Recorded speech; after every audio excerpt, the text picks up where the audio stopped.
Hey guys, and welcome back to episode 20 of Divine FM. First of all, just a little disclaimer, I apologize for my voice. I'm definitely allergic to everything that's in the air right now, so excuse my sniffling and things. But this week, I'm going to be talking about stepping into your power and embracing softness.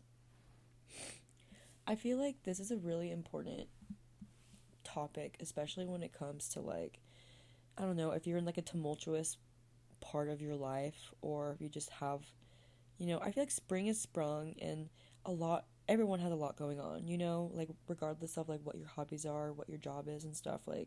This is just a season of life when people are really busy and, people are socializing more, people are possibly crossing their own boundaries more when it comes to their mental health and their level of energy that they're giving to people and stuff, and all that has to do with being able to know what your limits are and to be able to love yourself and pay attention to yourself to the level of you knowing yourself and you letting yourself be that soft girl or soft boy because you have cultivated a life for yourself that allows that to occur. Does that make sense? I feel like that was the longest run-on sentence ever. It's 11:30 at night, which is way past my bedtime, so I'm probably slightly delusional, but not really. I'm not delusional. I just, I'm speaking more without thinking of it, I guess, because I'm a little bit tired. But yeah, I feel like I'm in this era of my life personally where I'm trying to embrace my feminine, trying to enter my soft girl era, and all that has to do with is taking really good care of myself, paying attention to my habits, my day-to-day life, what I'm doing that is positively affecting me, what I'm doing that could be negatively affecting me, how I'm treating others, how others are treating me, how I'm treating my body, am I putting enough time and effort and energy into this, that, and the other, when it comes to my mental health and my social health, my physical health, and all of those things. I feel like I have a few different points that I want to talk about that I've been really focusing on that have really helped me cultivate a safe space for myself within my own brain, my own soul, my own vessel, And so, first of all, the biggest point I could make is protecting your own peace for sure. And that mostly has to do with, well, not mostly. Okay, I have a few different things. So, with protecting your peace, if you're going to think about your social life and your friends and the people you surround yourself with, noticing how people treat you and how people make you feel when you're around them. If they drain your energy versus, replenish your energy whenever you're around them. Those energy vampires are typically not the people for you. And so an act of protecting your peace would be setting boundaries, and communicating with them that you don't want them in your life or that you don't like what they did and that if they don't change or whatever. There's so many scenarios that comes with that. But in general, caring about yourself and loving yourself more than people pleasing, than protecting that other person's feelings, because when it comes down to it, you're the person who has to wake up and go to bed with yourself. So I feel like it's pretty important, to pay attention to that person and do what you think is best for them in the long run. And if it's cutting people off, bringing people in, saying something to certain people, setting boundaries, whatever it is, I think protecting your own peace is the number one most important thing to being able to embrace your softness and being able to sit in a space, sit in a version of yourself that's comfortable being vulnerable, that's comfortable just sitting pretty and letting things come to you instead of you being the chaser, you trying to constantly grab at and be desperate for the things that you want. I feel like I'm trying to cultivate this energy where I'm sitting pretty and all the things that I want and need. I have already put in all of that time and energy and focus into putting myself on the path to achieve those things. So now I just simply am sitting and being happy where I'm at and grateful where I'm at. but with that knowing that all the things that I want and all the things that I need are coming to me. Why was that like a line from J. Cole? All the things that you want and all the things that you need. Probably in that song Love Yours. I've listened to that monologue way too often. It's like burned into my brain. But anyways, next point, letting yourself receive the fruit of your labor and your hard work and your resilience, and validating yourself in those efforts and those acts, and being able to truly take pride in yourself, your life, your endeavors, your hobbies, your accomplishments. Being able to be your number one fan, I feel like, is so important. Not only to being able to embrace softness, but also to like having a level of self-confidence to the point where you can walk into a room and be confident of your abilities. I feel like you only can like be in that I guess I don't want to say you only can be, but like you can't be that in that like headspace, that mental space, unless you've already done the work to validate yourself and genuinely believe that you can achieve anything, that you can, be anything. And like having that level of self-confidence takes a lot of work, takes a lot of building and like healing as well, like making an effort to heal your past wounds, your past traumas, and also seeing in your day-to-day reality, in your present reality, like occurrences that may come up that like are triggering or that bring up like old wounds or old trauma triggers, and being able to actually make the conscious choice to not repeat the same mistake, the same reaction, the same response, and genuinely like breaking the cycle. Wow, it all really comes around, huh? Like being able to genuinely break the cycle right in front of your eyes. It's so much easier to accomplish if you don't see it from such a like broad and scary perspective. Like here's an example actually. So a couple of weeks ago, I was leaving to go to the gym, and I was actually in a space where I actively knew that I was getting a little bit addicted to the gym, because I was noticing whenever I would wake up and I would sleep in and I wouldn't be able to go in the morning, or if I didn't get like as good of a workout in as I did the day before, I would be like hard on myself. And I'm like typically not the type of person to like continuously be hard on myself. I'm like pretty conscious of my thoughts, but like I was noticing that it was really hard to stop like being hard on myself in regards to the gym. And like I don't think it's healthy to be addicted to the gym. Like I use the gym as a tool to like better my mental health, my physical health, my spiritual health, and also for fun. Like I love to push myself. And anyways, oh my god, I lost my train of thought. Why was I talking about that? Let me think.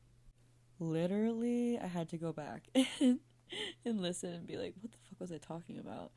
But I was basically talking about how your like self-talk is really important. And so being able to like give yourself validation and let yourself receive the fruits of your labor is a really good way to let yourself embrace that softness, that love for yourself, that unconditional love for yourself, because you're truly giving yourself what no one else can. And it like puts you in a place where you are no longer seeking something outside of you, because you finally know and trust that you can actually receive everything that you could ever want emotionally from yourself. It's really quite fun to like once you start like seeing the patterns in your life and like, oh wait, did I say earlier that I was going to give you an example and then I never did, huh? Wow, I started talking about the gym for some reason. Anyways, oh my god, wait, that's actually so funny. I now remember why I was going into that story, but then I started talking about the gym and why I'm hard on myself in the gym. What the fuck? Anyways, sorry if it's annoying to hear about me talk about the gym. I love the gym as fuck, so I'm not going to stop talking about it. I know other people love the gym like me, so my people will find me. But anyways, back to that fucking story. The moral of the story was me being able to change my mindset and like see the effects of me breaking that cycle right in front of my eyes, right? And so basically I had gone to my car, whatever, after work, was ready to go to the gym, and I already was feeling kind of like shitty because I didn't go in the morning and I was going after work instead. And when I got into my car, for some reason it wouldn't start. Like, I don't know why. I still don't, to this day, I don't know why, because after that day, it has been working ever since, no problem whatsoever. It just truly, I think it was like fate, like needing to teach me something, because I genuinely, like, I don't know, I got into my car, put my keys in the ignition, and it just like would not start. Like, dashboard, nothing was on the dashboard. And so I sat there and I was like really feeling like angry and like just so much frustration. And I just like also was present enough to be like, oh my god, okay, I feel these feelings. I validate myself because these feelings are genuine and I'm feeling them, but also I don't want to respond to this situation like I have every single time in the past. Every single time I always freak out and I always make a big deal and I just make myself feel too overwhelmed and like I'm incapable of figuring out things in relation to cars and car problems and stuff. I like continuously let myself suffer and feel like I'm just like haunted by car problems or something, when in reality I just need to stop responding to it like I'm scared of it and instead just, approach it like even with fear, but just do it anyways, because like that's how life works. You have to do shit scared.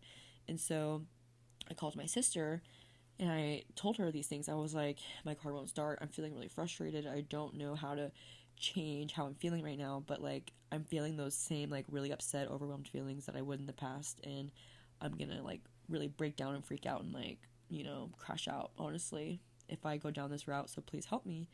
And she told me, Abby, I know this sucks to hear, but truly, you have to be able to just look at life like, what is it? Expect disappointment. Like, not in the way that it's like a pessimistic way, but in the way that like, if I were to go into my car and like, I have that mindset where I'm already expecting that something bad could happen, I don't have those like lingering thoughts or fears or feelings about, oh no, but like, what if it doesn't start? What am I gonna do? Like, how am I gonna get there? Like, oh no, everything's ruined, blah blah blah. Like if I already am going into the situation with having accepted that, things might not go my way, like I might be disappointed, but it's okay.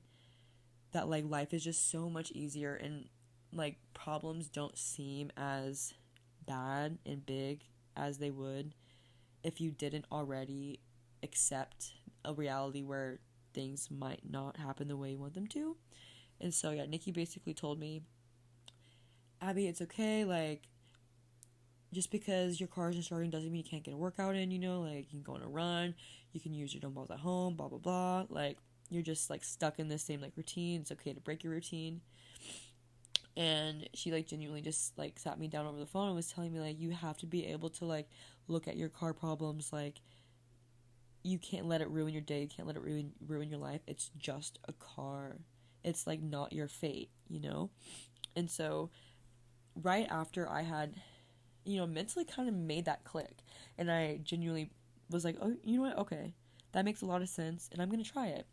And ever since then I've been, approaching life like that, and even with people, especially like approaching like new friendships, new like possible relationships, and just anything in general socially. Like, I'm always in this state where I like am to expect it not to work out, to expect disappointment, to expect like us to not like them to not be in my life full term, because I already like have accepted that I have to put in a lot of effort into myself just to be me.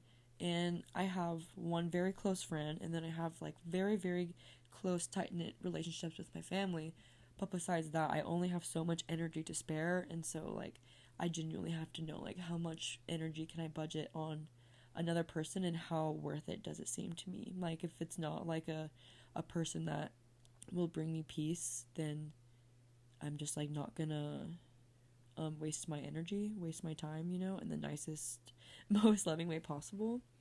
But yeah, it's really important to be able to like, I don't know, be able to calm your nervous system, like by doing all these things that are out of self-love, out of like genuinely protecting your own peace, protecting your vessel, like protecting your heart. These are all ways of basically telling yourself that you love you and that you're there for yourself. I feel like that was basically all of my points. I have taking good care of your vessel, prioritizing you, and finding what feels good and investing in it. But I feel like I've already kind of like gone into that.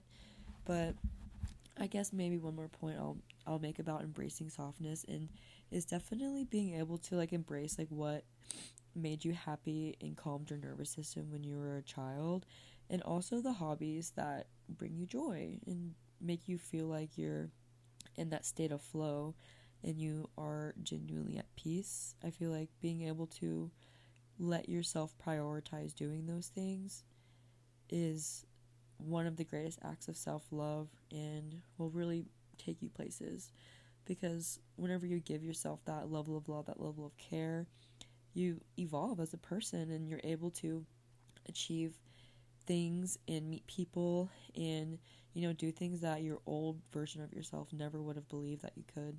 And it all just kind of happens without you trying, because it's like a side effect of loving yourself and embracing your softness is your life improving and things working out for you, and life just seeming brighter. And yeah, I really hope this podcast was helpful, relatable, calming for anyone who made it up to this point. I really appreciate you guys listening to my podcast. And yeah, I really hope to have guests in the future. I know I've mentioned in a couple of episodes in the past that I'm going to have a guest.